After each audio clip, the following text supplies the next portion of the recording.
Oui, merci, monsieur le maire.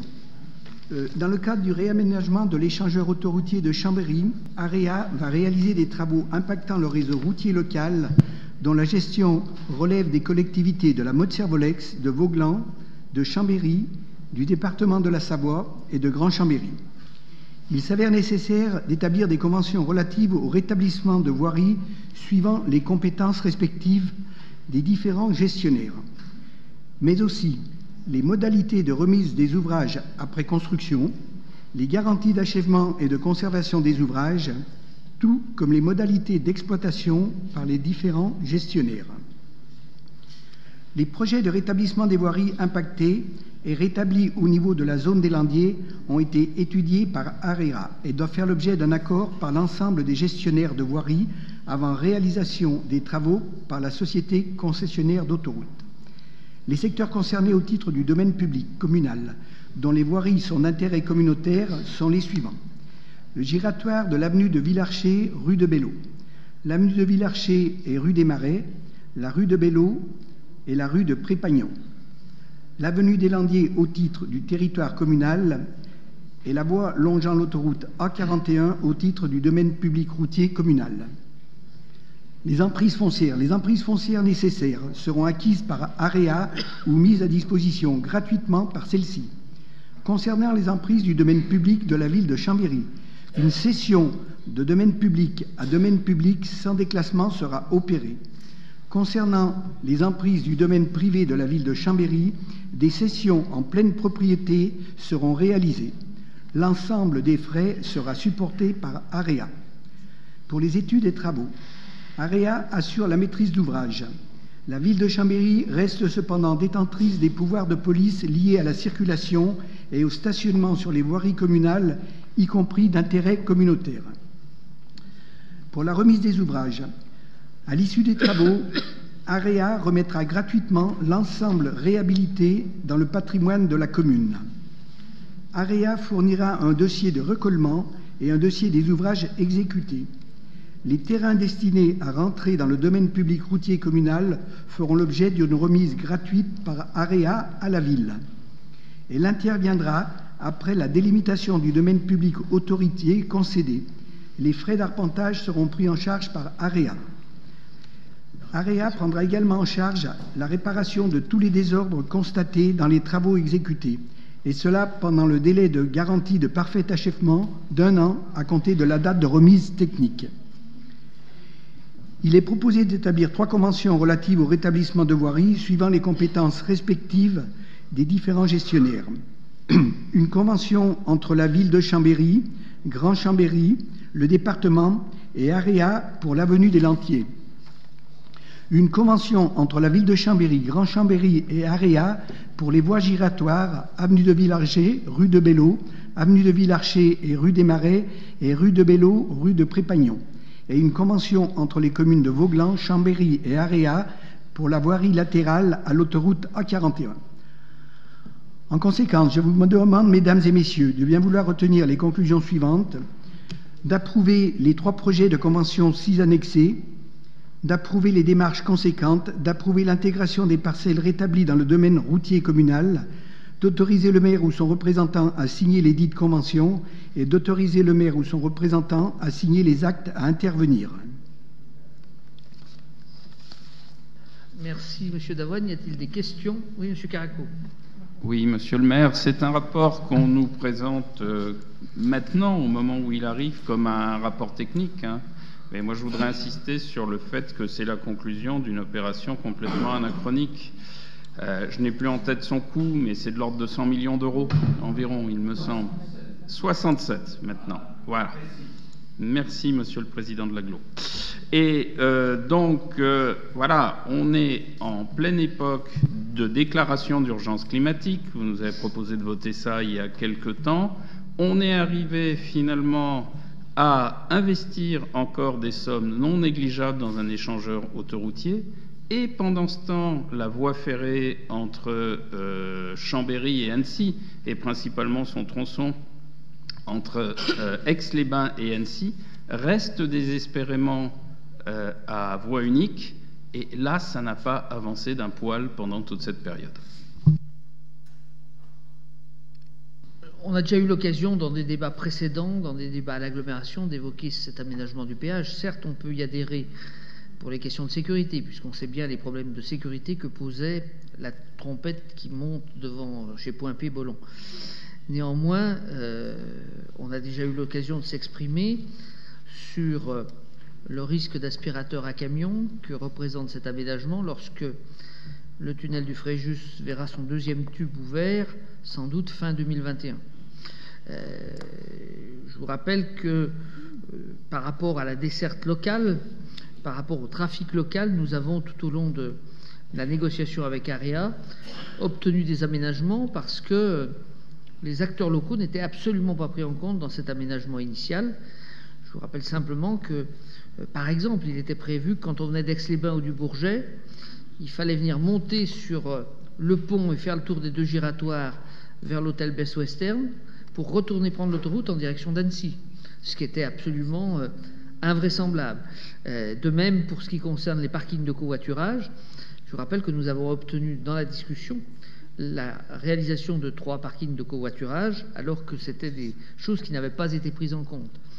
Concernant les ouvrages dont il est question là aujourd'hui sur le territoire de la ville de Chambéry, et notamment les problèmes de réaménagement le long de l'autoroute vers le village du Car, je crois que Patrick Roulet peut témoigner que les discussions que nous avons eues avec l'équipe d'AREA a plutôt été constructive pour prendre en compte les besoins qui étaient exprimés par les riverains, notamment par rapport au bruit, etc., et que les travaux tels qu'ils vont être envisagés tiennent compte des demandes que l'on a exprimées.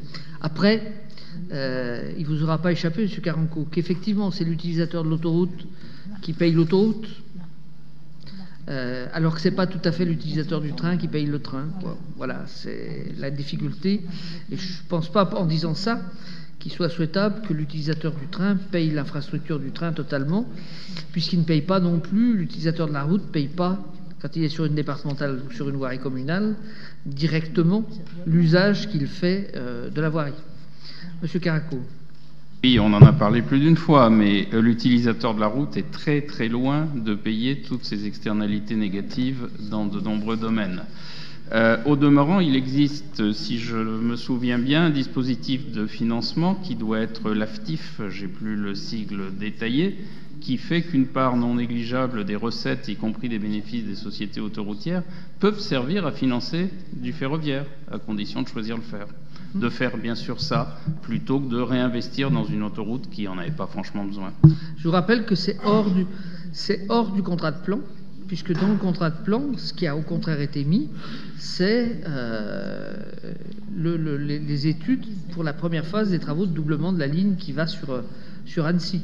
Mais que les sociétés autoroutières sont liées à l'État par des contrats particuliers dans lesquels les collectivités locales n'ont pas leur mot à dire. Cofinancé par l'agglomération, les études sur le doublement de la ligne. Oui. Ton micro, monsieur Dulin. Je voulais juste préciser, monsieur le maire, que les études sur le doublement de la ligne Aix-Annecy sont cofinancées par Grand Chambéry. Voilà. Donc c'est vous dire, si on se projette dans l'avenir, n'oublions pas non plus que par action auprès du département qui a sollicité l'État, une étude sur les trafics et les échanges entre Annecy et Aix-les-Bains, puis Chambéry, sont actuellement menées pour justement on puisse accentuer, accélérer le report vers le rail avec la structuration de cette ligne ferroviaire, qui est déterminante, y compris vers le lien futur vers Genève. C'est déterminant. Monsieur.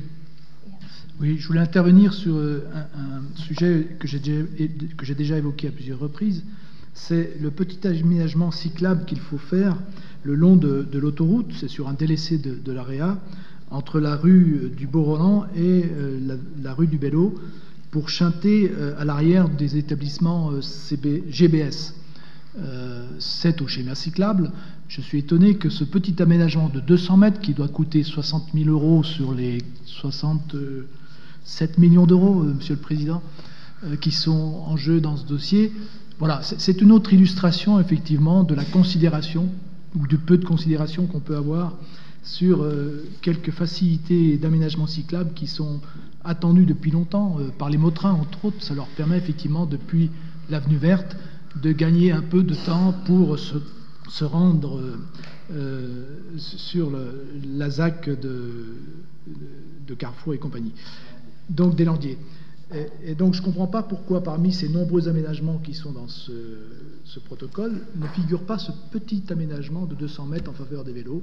C'est sur un délaissé d'AREA, donc il devrait y être normalement. Il a été de nouveau oublié. Monsieur Dulin.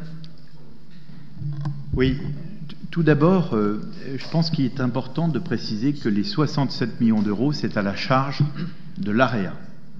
Bien. Deuxième chose, je pense qu'il est fondamental de préciser que cet aménagement du nœud autoroutier, il a été rendu nécessaire par l'augmentation du trafic et les accidents incessants que nous avons notamment sur les accès à l'échangeur, mais également par le doublement des accès vers Annecy depuis qu'il y a la fameuse liane qui a constitué vers Genève un vrai appel à voiture. Donc c'est toutes ces raisons qui ont fait que l'État a imposé à son concessionnaire de faire ces aménagements de sécurité dont les 67 millions d'euros sont à sa charge. Donc ça nous est imposé. En nous imposant un tel aménagement, comme vous l'a très bien stipulé le maire de Chambéry, nous n'avons eu de cesse que de défendre les intérêts locaux, ceux des entreprises, ceux des mobilités douces, ceux du réaménagement des voiries de l'ensemble de l'avenue des Landiers. Et vous citez l'arrière de GBS pour 200 mètres, mais c'est bien l'ensemble de la voirie des Landiers qui va être qualifié, l'ensemble, avec différentes phases, notamment des parkings de rétention pour les concessionnaires à voiture, ce qui mettait une panique dans le plan de circulation quand vous aviez les fameux camions remorques qui déchargeaient sur la voirie. Ça, c'est terminé. D'accord ? On est en train de prendre les phases les unes après les autres. On est en train de créer des ronds-points à des endroits où il y a des croisements qui sont très dangereux, et on va reconquérir les bordures. Vous savez même que dans le cadre du PLU IHD, nous avons évoqué la possibilité d'étudier un site propre avec une ligne cadencée sur cette avenue des Landiers. D'accord ? Donc on est en plein dans ces phénomènes d'études. Donc, si vous voulez, la question n'est pas de savoir s'il y a 200 mètres ici. S'il faut les faire, bien évidemment qu'ils seront faits. Il est de savoir comment est-ce qu'on en profite pour requalifier l'ensemble de la zone. D'ailleurs, la ville de Chambéry a bénéficié d'un appel à manifestation d'intérêt de l'État pour faire un schéma de projection sur la requalification de l'ensemble de la zone.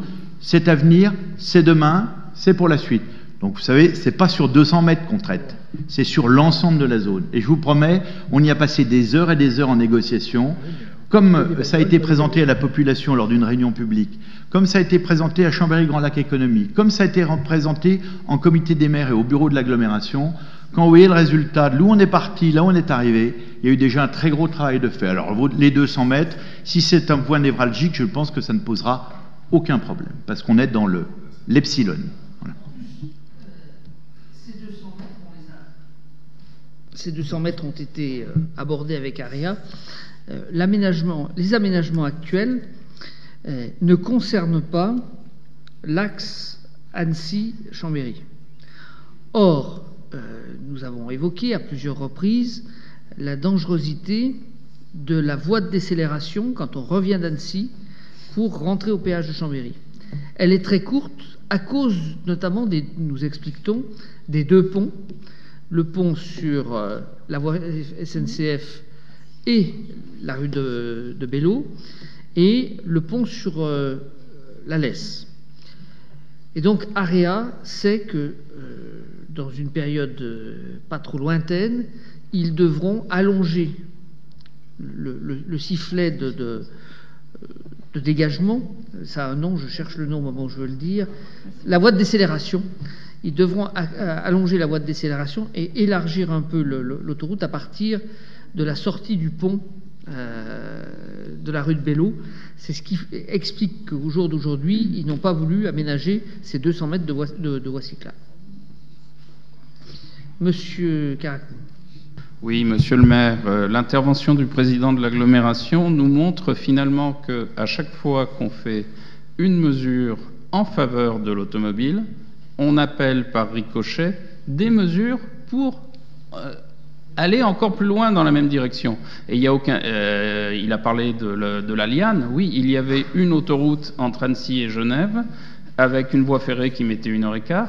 On a trouvé judicieux de faire une deuxième autoroute entre Annecy et Genève. Aujourd'hui, on a le CEVA, c'est drôlement bien, on a des trains qui arrivent toutes les heures et qui font Annecy-Genève en 1h15. Et finalement, quelle est la conséquence de tout ça? Eh ben, c'est qu'il faut qu'on aille gérer 50 km au sud les ricochets de cette mauvaise décision. Donc je crois que c'est quelque chose qu'il faut vraiment qu'on ait tous en tête. À chaque fois qu'on fait quelque chose pour améliorer les conditions de circulation ou de stationnement en voiture, on prépare les mandats suivants à avoir à gérer le surplus de trafic qui sera induit.